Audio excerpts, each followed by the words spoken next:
ശരീരം തരുന്ന എല്ലാ സുഖസന്തോഷങ്ങളും താൽക്കാലികവും ക്ഷണികവുമാണ്. നാം നിത്യമായ സന്തോഷത്തിനും സമാധാനത്തിനും ജീവിതത്തിനു വേണ്ടി പരിശ്രമിക്കണം, പ്രാർത്ഥിക്കണം. ദൈവദാനമായ ശരീരവും ജീവിതവും ദൈവപ്രകാരം ഉപയോഗിക്കുമ്പോൾ മാത്രമേ അത് നമുക്ക് നന്മയ്ക്കും സന്തോഷത്തിനും നല്ല ജീവിതത്തിനും കാരണമാകൂ. ശാരീരിക ബന്ധം, ശരീരത്തിനുമുള്ള അധികാരം പങ്കുവെക്കൽ ദൈവം അനുവദിച്ചിരിക്കുന്നത് ദാമ്പത്യ ജീവിതത്തിൻ്റെ നന്മയ്ക്കും നല്ല ജീവിതത്തിനും ദൃഢതയ്ക്കും വേണ്ടി മാത്രമാണ്. പാപം ചെയ്യാൻ എളുപ്പവും രസവുമാണ്, എന്നാൽ ഫലം വേദനയും പരാജയവും നിത്യമരണവുമായിരിക്കും. പാപം ദൈവഹിതത്തിനും ദൈവപദ്ധതികൾക്കും ദൈവകൽപ്പനകൾക്കും എതിരാണ്. പാപം ഒരു നന്മയും തരില്ല, അത് നാശത്തിനും വേദനയുടെയും മാർഗമാണ്. തെറ്റായ ചിന്തകളും പ്രേരണകളും തന്ന് പിശാചിൻ്റെ ഉപകരണങ്ങളാക്കി മനുഷ്യനെ മാറ്റിയെടുക്കുന്ന പിശാചിൻ്റെ തന്ത്രമാണ് പാപം.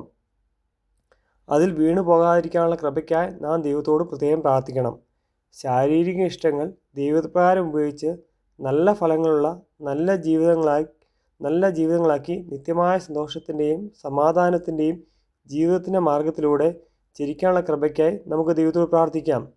മനസ്സിൽ ദൈവവചനം നിറച്ചും അതനുസരിച്ച് ജീവിക്കാൻ പരിശ്രമിച്ചും ദൈവത്തെ എപ്പോഴും സ്തുതിച്ച് ആരാധിച്ചും പരിശുദ്ധാത്മാവ് അഭിഷേകത്തിനായി പ്രാർത്ഥിച്ചും വിശുദ്ധരുടെ മാധ്യസ്ഥ അപേക്ഷിച്ചും മനസ്സും ശരീരവും വിശുദ്ധമാക്കാൻ നമുക്ക് പരിശ്രമിക്കാം.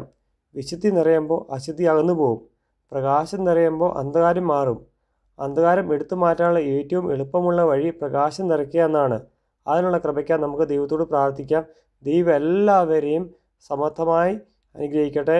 എല്ലാവരെയും ശരീരം വിശുദ്ധവും ദൈവപ്രകാരവും ഉപയോഗിക്കാനുള്ള കൃപ തന്ന് അനുഗ്രഹിക്കട്ടെ. ആമേൻ.